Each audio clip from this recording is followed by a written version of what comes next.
The rain hammered Portland's streets with relentless fury, turning the city's famous coffee culture into a desperate search for shelter. November nights in the Pacific Northwest weren't kind to anyone walking alone, especially not to Jordan Mitchell, who clutched his 9-month-old son Tyler closer to his chest as he pushed through the automatic doors of Northwest Market. At 26, Jordan had learned that pride was a luxury he couldn't afford, not when Tyler needed formula, and his checking account showed $12.37. The hypoallergenic soy-based formula Tyler required cost $43, the same formula that prevented the painful rashes covering his son's delicate skin. Jordan's calloused hands, scarred from construction work when he could find it, trembled as he placed the can in his cart. Maybe he could ask for a payment plan.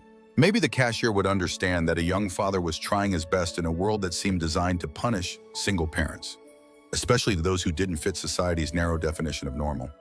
The checkout line moved with mechanical efficiency. Jordan unloaded bread, discounted apples, and the precious formula. The teenage cashier's gum snapped rhythmically as she scanned each item. $47.83. I only have $12, Jordan whispered, his voice barely audible above the store's ambient noise. His face burned with shame as customers behind him shifted impatiently. The cashier wordlessly reached for the formula, sliding it off the counter without meeting his eyes. From across the store, near the coffee kiosk that served Portland's signature third-wave blends, Marcus Thompson had been watching.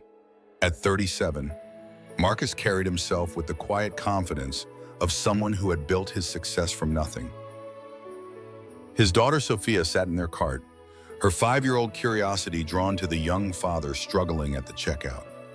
"Daddy, why can't that baby have milk?" Sophia asked, tugging on Marcus's jacket. Her innocent question cut through the ambient noise like a blade. Marcus knelt beside her, his eyes never leaving Jordan's hunched shoulders. It had been 3 years since Marcus had adopted Sophia from the foster system. 3 years since he'd proven to skeptical social workers that a single gay man could provide a loving home. He remembered the judgment, the extra scrutiny, the whispered doubts about his capability as a parent. Can we help them? Daddy Sophia's voice carried the pure compassion that children possess before the world teaches them indifference. Marcus looked toward the exit where Jordan had disappeared into the storm. Tyler bundled against the November cold. The rain continued its assault on the windows, and Marcus made a decision that would change 2 lives forever. "Yes, sweetheart, I think we can." Sometimes the most profound connections begin not with grand gestures, but with simple recognition. When we see ourselves in a stranger's struggle, when compassion overrides convenience, and when kindness becomes the bridge between one heart and another. Tonight, in a Portland grocery store, 2 fathers would discover that family isn't always about blood.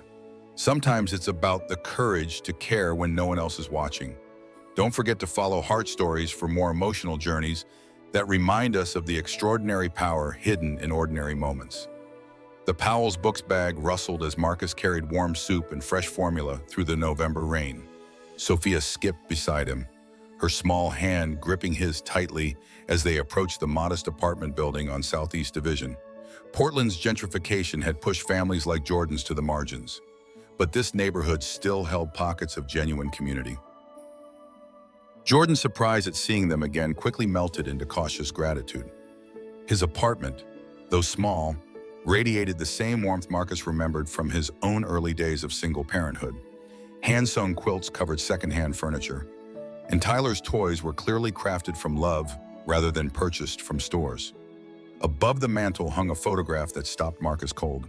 A young soldier in desert camouflage, his eyes carrying the weight of service and sacrifice. The brass nameplate read, "Sergeant David Mitchell, Operation Iraqi Freedom, Fallujah Offensive." "That was my grandfather," Jordan explained softly. Noticing Marcus's focused attention, "He raised me after my parents died, lost him just before Tyler was born." Marcus's throat tightened. His mind raced back to the cedar box in his own attic, filled with his father's letters from Iraq. Letters that mentioned a soldier named Mitchell who had pulled his father from a burning vehicle outside Fallujah. A soldier who had saved his father's life when hope seemed impossible. He was proud of his service. Jordan continued, unaware of the revolution occurring in Marcus's thoughts. Always said helping others was the highest calling, regardless of the kitama. That evening, after tucking Sophia into bed, Marcus climbed into his attic with hands that trembled with anticipation. The cedar box opened with familiar creaks, revealing bundles of letters tied with faded ribbon. His father's handwriting, preserved across decades, told the story of Sergeant David Mitchell's heroism. The convoy hit an IED outside Fallujah. Metal twisted around me like a cage, fuel burning, smoke choking everything. I thought death had finally claimed me. Then someone pulled me clear. Sergeant Mitchell risked everything for a stranger. Stayed until medics arrived. I owe him my life. Marcus read the letter 3 times, each word cementing his understanding of the invisible threads that connected past to present. His father had returned home because of David Mitchell's courage. Marcus existed because of that soldier's sacrifice. And now, decades later, he had met that hero's grandson struggling to provide for his own son. The photograph in his father's effects matched perfectly with the image above Jordan's mantle. Same determined eyes, same quiet strength that seemed to radiate from the frame even in stillness. Marcus understood that this wasn't coincidence. This was legacy demanding recognition, honor requiring action. His father's salvation had led to this moment, to the responsibility of ensuring that David Mitchell's sacrifice continued echoing through generations. The next morning, Marcus called his financial advisor with instructions that would establish something permanent. Not charity disguised as pity, but a foundation that would honor a soldier's memory while creating pathways for others like Jordan.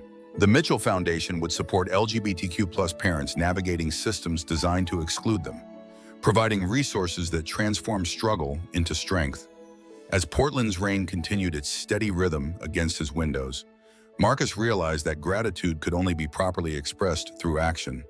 His father's debt to David Mitchell would be repaid not with money, but with opportunity. Not with handouts, but with hope. Sometimes life reveals its deepest connections through the smallest encounters. When we honor those who sacrifice for strangers, when we recognize that our present freedom carries the weight of others' courage, we discover that true legacy lives not in monuments, but in the moments we choose compassion over comfort. The call came on a Tuesday morning when Portland's signature drizzle had given way to surprising November sunshine. Jordan balanced Tyler on his hip while stirring oatmeal with his free hand. The phone pressed awkwardly against his shoulder. The voice belonged to Sarah Chen, director of the Portland LGBTQ+ Community Center. Jordan, I hope you remember applying for our family support program last spring. We've had some unexpected developments. Jordan's heart quickened. He had applied during his darkest moments, when Tyler's medical bills threatened to overwhelm his minimum wage income, when being a young gay father felt like navigating a world designed to exclude him. We've received a substantial grant specifically designated for LGBTQ+ single parents. The Mitchell Foundation has chosen you as their inaugural recipient. The spoon clattered into the oatmeal bowl. Jordan sank into his mismatched kitchen chair, Tyler babbling contentedly in his lap. The name Mitchell echoed strangely in his ears, though he couldn't place why it felt significant. This isn't just financial assistance, Sarah continued. The foundation provides career training, childcare support, and educational opportunities. It's designed to create sustainable change, not temporary relief.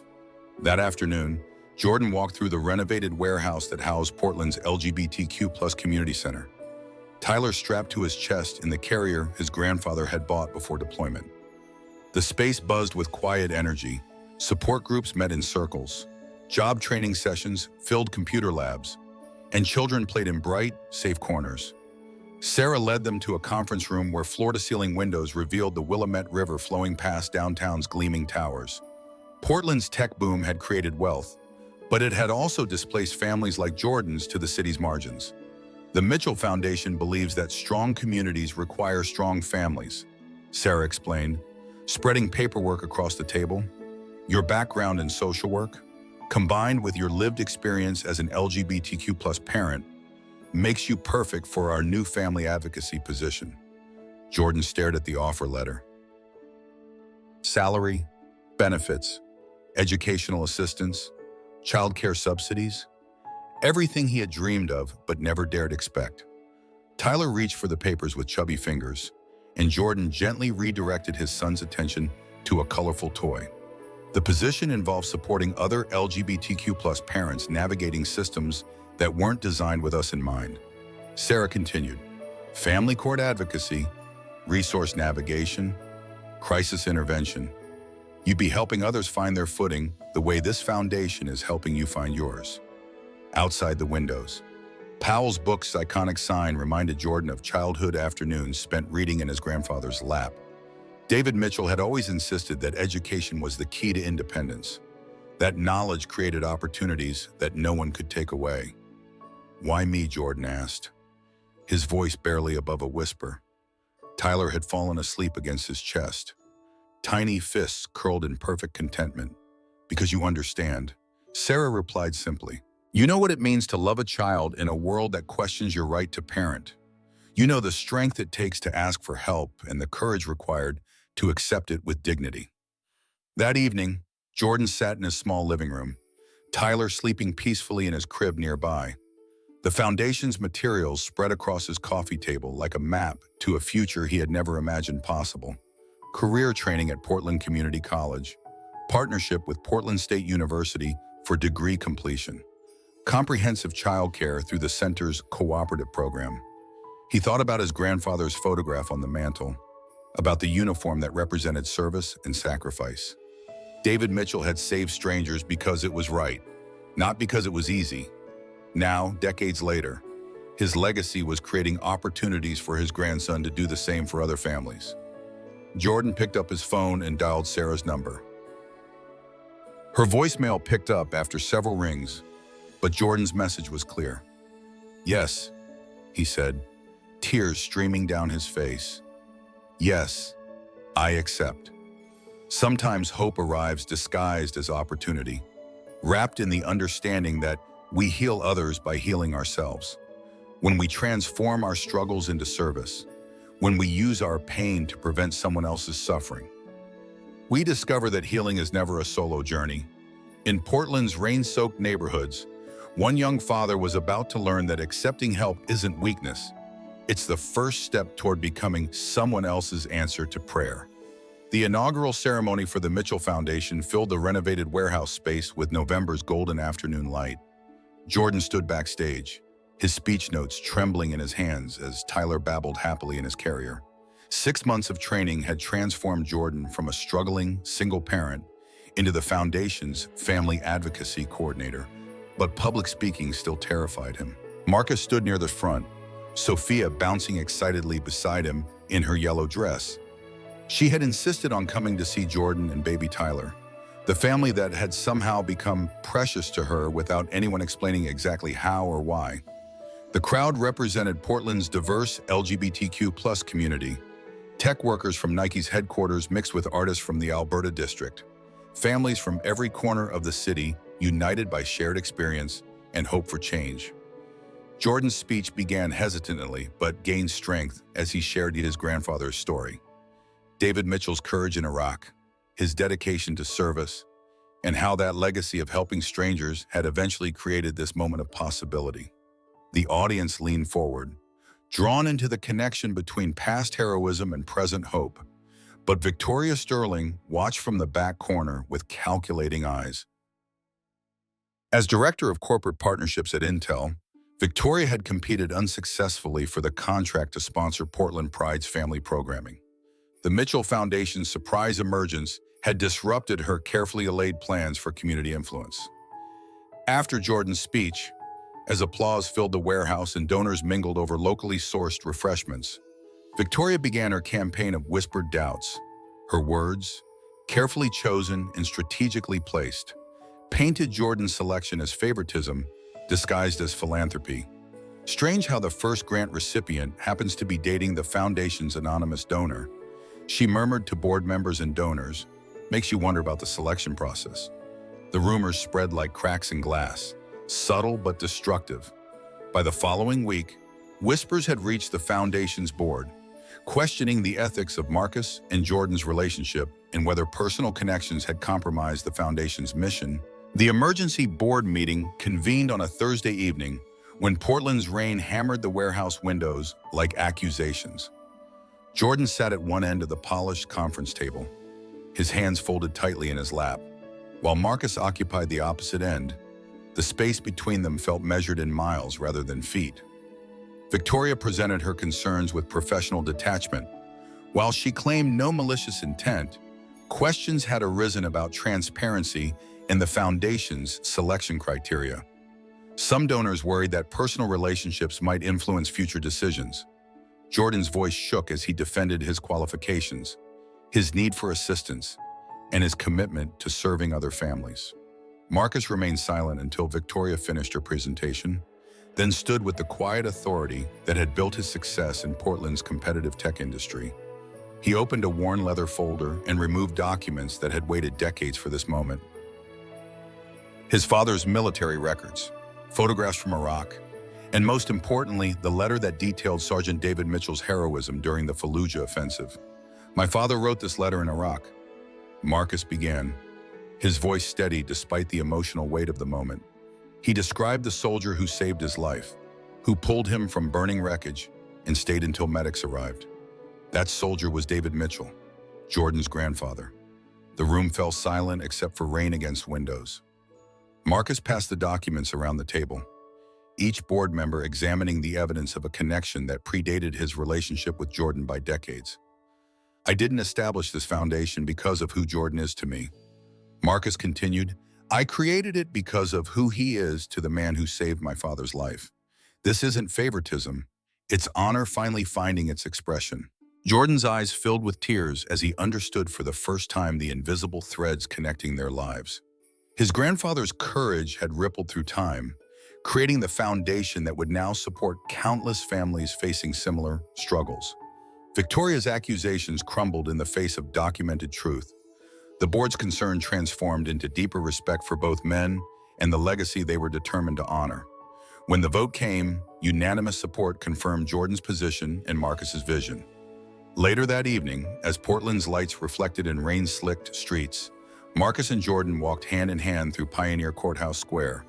Tyler slept peacefully in his stroller while Sophia skipped ahead, chasing puddles with innocent joy. Sometimes love must prove itself not through grand gestures, but through integrity under pressure. When we choose truth over convenience, when we honor the past while building the future, we discover that the strongest foundations are built not on perfection, but on purpose. In Portland's heart, two fathers had learned that family isn't just about the love we give, but about the legacy we're brave enough to carry forward. 2 years later, the house on Southeast Woodstock buzzed with the controlled chaos of a family breakfast. Morning light streamed through windows, overlooking a garden where Sophia and Tyler, now almost 3, chased butterflies between rows of vegetables they had planted together. The sound of children's laughter mixed with Portland's signature coffee brewing in the kitchen. Jordan stood at the stove, flipping pancakes shaped like dinosaurs while balancing his phone against his shoulder, discussing the foundation's expansion plans with Sarah Chen. As executive director of the Mitchell Foundation, Jordan now oversaw programs serving over 200 families across the Pacific Northwest.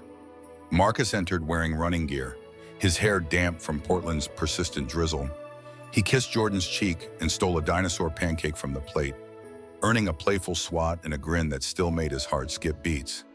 "Board meeting at 10, don't forget," Marcus reminded him, pouring coffee into travel mugs that bore the foundation's logo. Jordan nodded, his attention divided between the pancakes, the phone call, and ensuring Tyler didn't escape through the garden door. Papa Jordan Sophia's voice called from outside, where she held Tyler's hand as he toddled between raised garden beds. "Come see what Tyler found." Jordan's heart swelled every time Sophia called him Papa Jordan, just as it warmed when Tyler reached for Marcus with chubby arms and babbled what sounded suspiciously like Daddy Marcus. Their family hadn't formed through traditional roots, but love had carved pathways where none existed before. The afternoon found them at Laurelhurst Park, their weekly ritual of walking the tree-lined paths where Portland's families gathered for weekend connection. Tyler rode on Marcus's shoulders, pointing excitedly at dogs and squirrels. While Sophia collected fallen leaves for the art project they would create together later. Other families nodded in recognition now. The lesbian couple with twin daughters, the single dad with his adopted son, the grandmother raising her transgender grandson. Portland's LGBTQ+ community had embraced them not as exceptions to family norms, but as examples of love's infinite capacity for creation. Halfway through their walk, Sophia tugged on Jordan's hand with that serious expression she wore when important thoughts demanded attention. "Papa Jordan, do you think Grandpa David would like our family?"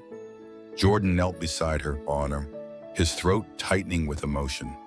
Tyler climbed down from Marcus's shoulders and wrapped his small arms around Jordan's neck with the unconscious affection that children give so freely.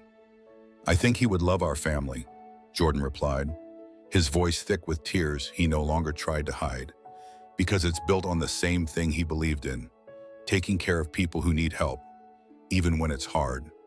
Marcus crouched beside them, gathering their chosen family into an embrace that felt like sanctuary. The November light filtered through bare trees, casting patterns of shadow and gold across their faces as they held each other close. That evening, after Tyler had fallen asleep in his crib and Sophia was tucked into her bed with a story about brave princesses and kind dragons, Jordan and Marcus sat on their front porch watching Portland's lights twinkle through the rain. The Foundation's latest report lay between them, pages documenting families reunited, careers launched, children thriving in homes where love mattered more than convention. The Mitchell Foundation had grown from Marcus's gratitude into a movement, serving families across Oregon and Washington who needed champions in systems designed to exclude them. "Sometimes healing doesn't announce itself with fanfare," Marcus murmured, his hand finding Jordan's in the familiar gesture that had become their evening ritual. "Sometimes it just shows up wearing everyday clothes and asking if anyone needs help." Jordan smiled, leaning into the warmth of the man who had seen potential in his darkest moment and helped him build something beautiful from the pieces. Their love story hadn't begun with passionate declarations or romantic gestures. It had started with kindness offered without expectation, with recognition of shared humanity in a grocery store checkout line.